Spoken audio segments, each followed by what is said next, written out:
Hey hey hey, hola Indomax Indo Magazines. Oke, baru-baru ini kembali heboh. Ribuan roket diluncurkan secara salvo oleh militan Palestina, yaitu kelompok Hamas, bos.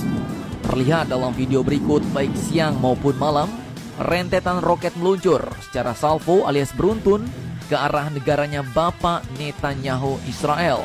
Akibat hal ini, sirene alarm di Israel pun akhirnya berkumandang.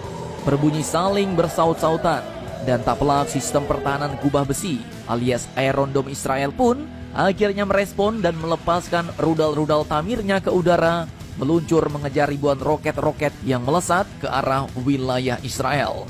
Tak main-main, bos, meskipun roket yang diluncurkan ini berteknologi rendah, namun ternyata mampu menembus sang kubah besi alias sistem pertahanan udara Israel yang terbilang sangat canggih ini. Dan akhirnya korban-korban pun berjatuhan, baik dari sebelah Israel maupun Palestina. Pasalnya Israel pun diketahui melakukan serangan balik, bos. Nah, dari sini sebenarnya dapat kita lihat nih, bahwa kelompok militan Palestina ini pun sebenarnya sudah tahu, bos, apa kelemahan dari sistem kubah besi perisai negara Israel ini.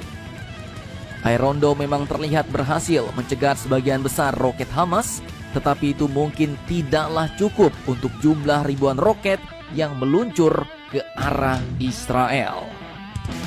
Lantas pertanyaannya, apakah sebenarnya kelemahan Iron Dome ini? Oke, jadi dikutip dari beberapa sumber, Iron Dome ini pun disebut memiliki kelemahan yang cukup fatal, bos. Kelemahannya yakni adalah titik jenuh, di mana tidak diketahui jumlah maksimum roket yang dapat ditangani pada satu waktu. Dan jika jumlah roket itu terlampaui, maka dapat kita lihat dalam video berikut, sisa-sisa roket yang diluncurkan itu pun akan melewati rudal-rudal Tamir yang mencegat mereka, bos. Kemudian selain itu, pasukan rudal Tamir yang digunakan oleh sistem Iron Dome ini pun jumlahnya terbatas dan harganya sangat-sangat mahal, bos. Dari berbagai sumber menyebutkan bahwa harga satu buah rudal pencegat Iron Dome ini pun adalah senilai 150.000 US dollar atau sekitar 2,1 miliar rupiah. Puju buset dah, bos. Kepala atas dan kepala bawahnya Bapak Netanyahu pasti udah pening banget nih, bos. Dan lantaran harga rudalnya yang sangat mehong alias sangat mahal ini, maka pemerintah Israel pun selama ini hanya menggunakan Iron Dome apabila ada rudal yang menyasar ke pemukiman warga, bos. Sedangkan kalau nyasar ke tempat kosong ya dibiarkan baik. Sementara itu diketahui bahwa harga untuk satu unit sistem Iron Dome-nya sendiri dihargai sekitar 100 juta US dollar atau mencapai 1,4 triliun rupiah. Bukan kaleng-kaleng, bos. Di mana jangkauan satu unit Iron Dome ini diperkirakan bisa menjangkau wilayah seluas 150 km persegi. Dan satu unitnya terdiri dari 3 hingga 4 peluncur roket stasioner, 20 roket Tamir, dan juga sistem radar.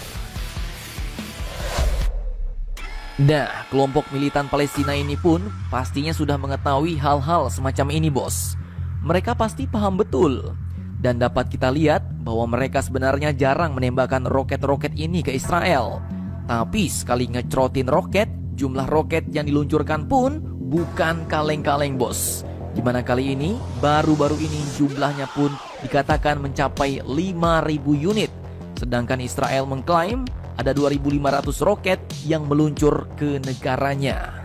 Nah, inilah strategi kelompok militan Palestina ini, bos. Mereka tidak menggunakan roket ini sering-sering, tapi mereka melakukan penimbunan dulu, bos. Produksi banyak-banyak. Mereka menimbun ribuan roket Qassam dan setelah itu mereka membuat surprise untuk Israel. Dan untuk menghadang roket ini, terkadang Iron Dome pun harus meluncurkan 2 rudal sekaligus ke satu roket untuk memastikan pencegatan dan memastikan roket itu hancur di udara. Jadi bayangkan, bos, satu roket yang berteknologi sangat rendah biasa harus dihadang oleh 2 rudal yang jumlah total harganya senilai 4 miliar rupiah. Bukan kaleng-kaleng. Duit-duit semua tuh, bos. Kalau kita di Indonesia kena seperti itu ya habis juga, dompet tipis, kering, lama-lama bisa bangkrut juga negara kita, bos. Kalau kena hantaman ribuan roket seperti itu. Bahkan keefektifan Iron Dome ini pun disebut juga bisa menjadi kelemahan yang strategis bagi musuh-musuhnya. Serangan satu roket Hamas sebenarnya hanya menyebabkan kerusakan kecil. Namun jika dibandingkan dengan tanggapan militer Israel, balasannya ini pun dianggap tidak proporsional dan terlalu berat, bos. Sehingga ya ujung-ujungnya rugi bandar, bos. Bahkan tidak jarang Hamas mengakalinya dengan menembakkan roket-roket palsu alias roket-roket kosong yang tidak berisi bahan peledak.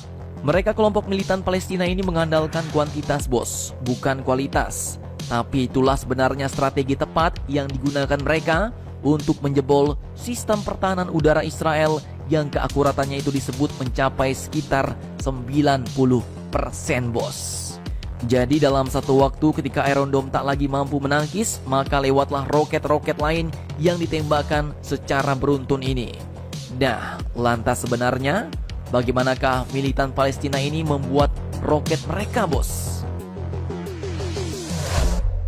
Oke, jadi roket Hamas ini sebenarnya hanyalah roket buatan lokal yang berteknologi sangat rendah. Roket lokal buatan Hamas ini dinamai dengan roket Qassam. Produksinya telah berlangsung selama bertahun-tahun tanpa perubahan desain apapun, bos. Ataupun jika ada berubah pun berubah sedikit, bos.